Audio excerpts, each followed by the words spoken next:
Hare Krishna, 500 years old incident when Krishna came in the battle to help King Purushottam win Queen Padmavati. Hare Krishna. Long ago, around 15th century, Odisha was ruled by Gajapati Purushottama Deva of the Sun dynasty. He was a brave and noble king and a great devotee of Lord Jagannath. He would frequently say, "I am not the king. I am merely the representative of Lord Jagannath ruling the subjects on his behalf." During that period, the Kingdom of Kanchi was ruled by another valiant king. He had a daughter called Padmavati who was renowned for her beauty and talent. King Purushottam had also heard of the legendary qualities of Padmavati. He sent his ambassador to the King of Kanchi. The ambassador presented the gifts on behalf of the king and said, "O Maharaj, my king, the brave, noble and magnanimous Gajapati Purushottama Deva has sent me with a proposal." The King of Kanchi said, "Tell me, what is the proposal of your king?"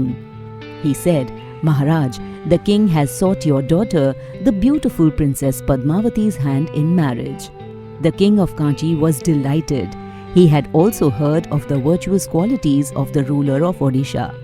He had received many proposals for his daughter, but none as attractive as this one.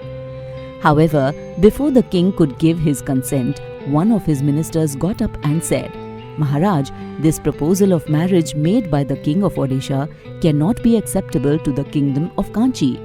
The King of Kanchi asked in surprise, "What do you mean? What is wrong with Purushottam Deva? Haven't we all heard the tales of his valor?" The minister said, "Maharaj, the king of Odisha is no doubt a brave and just ruler. He is loved by his subjects. However, once a year he does the work of a sweeper. Tell me, can the Kingdom of Kanchi accept the proposal for its princess from such an individual, even if he happens to be a king?" The king exclaimed, "What? I don't believe this." And then, turning to the ambassador, he asked, "Tell me, is this true?" The ambassador said, "Maharaj, on the day of Rath Yatra, the car festival, the king performs a special ceremony called Chera Pahara. As a part of this ritual, the king sweeps the floors of the chariots which carry the images of Lord Jagannath, Lord Balbhadra and Devi Subhadra. This ceremony stresses on the dignity of labor. There is no task which is low or high in the eyes of the Lord, and the king, by performing Chera Pahara, seeks to emphasize this value. My king feels it is a great honor to perform this task and is proud to carry it out." The King of Kanchi said, "Don't talk nonsense. No logic can justify your king's lowly actions. Go and tell him that I refuse to give Padmavati's hand in marriage to a man who is nothing but a sweeper. You can also tell him that he has insulted me by daring to even consider himself suitable as a husband for my daughter. And if you had not been an ambassador, merely carrying out your impudent king's instructions, I would have beheaded you for bringing such an insolent proposal." When the ambassador went back and recounted to Purushottam Deva his experience at Kanchi, the king was enraged with anger, not because of insulting himself, but because he considered this the great insult to Lord Jagannath, who is Krishna himself. One who is taking the position of menial servant of Lord Jagannath is not a Chandal. This man has offended the Supreme Personality of Godhead. Therefore, he must be punished. I shall have to avenge this insult. I'll attack Kanchi, capture the princess and get her married to a real sweeper. That will teach the haughty King of Kanchi a lesson he will never forget," he declared.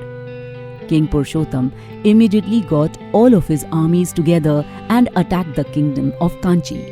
It was a very great battle and King Purushottam was completely defeated. His heart was broken. On his way back to Puri, he came to a beautiful ashram where the sage Saikatasur was residing. Saikatasur Maharaj asked the king, "Why do you look so despondent?" He said, "Maharaj, I just lost a great war. I am humiliated.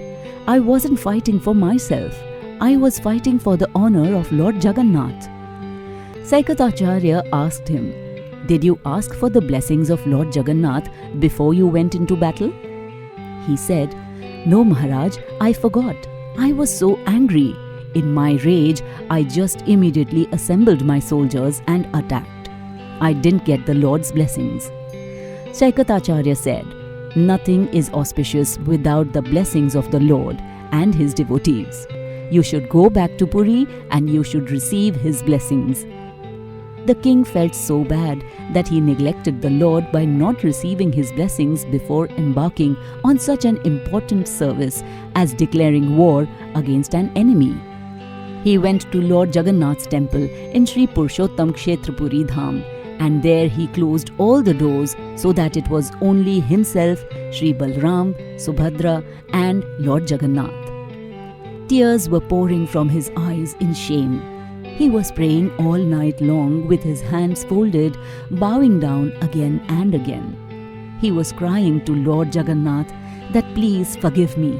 I went to fight this battle without receiving your permission or blessings. Therefore it was inauspicious and I failed. But honestly, Lord Jagannath, my only motive for fighting this battle was to defend your honor." This king was calling your servant a Chandal, a low-class outcast. Lord Jagannath said that, "It's not such a bad thing what you did. Don't be so concerned with it. In fact, Balramji and I, we will both enter your army and help you defeat the King of Kanchi.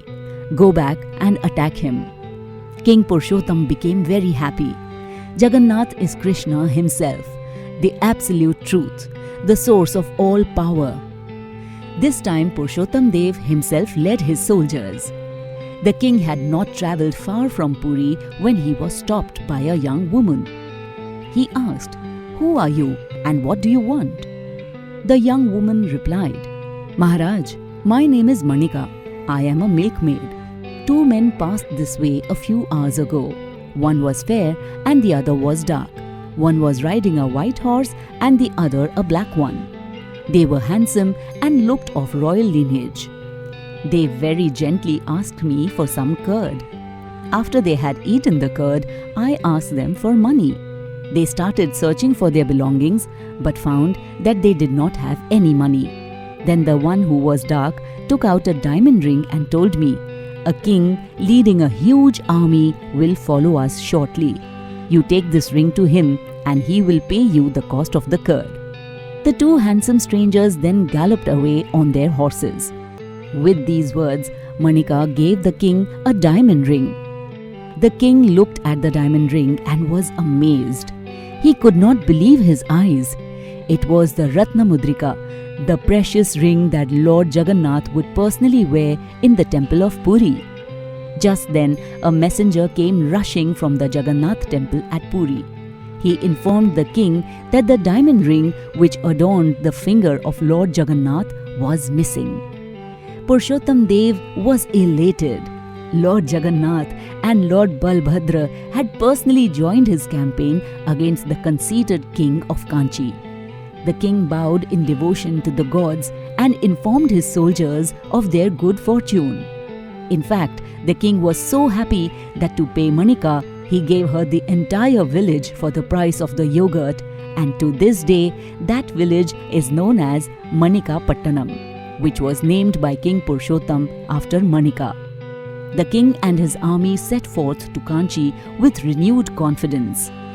They were now sure, with Lord Jagannath and Lord Balbhadra on their side, no army could vanquish them. They were now sure, with Lord Jagannath and Lord Balbhadra on their side, no army could vanquish them.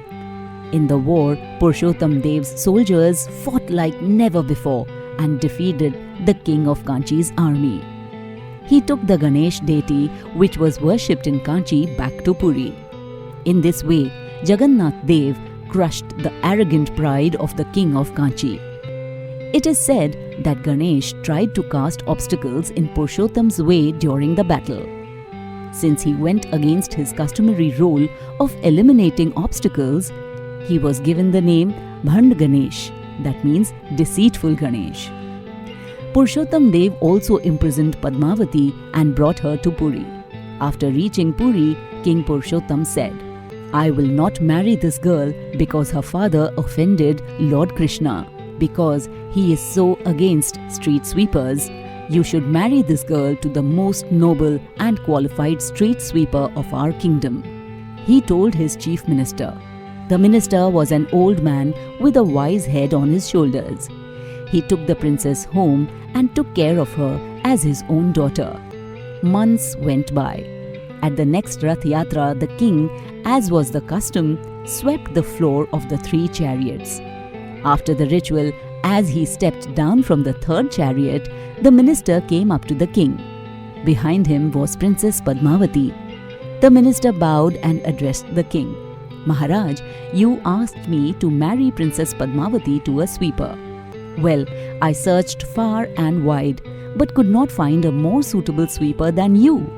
So please accept her hand in marriage and help me in carrying out your instructions." The king looked at the princess, who was looking more enchanting than ever before. He had always loved her, but his ego had come in between. Now he kept aside his anger and pride and accepted the hand of Padmavati in marriage. The tradition started by King Purushottam Dev continues to this day. The Raja of Puri even now sweeps the floor of the chariots and in this way pays his tribute. Hare Krishna.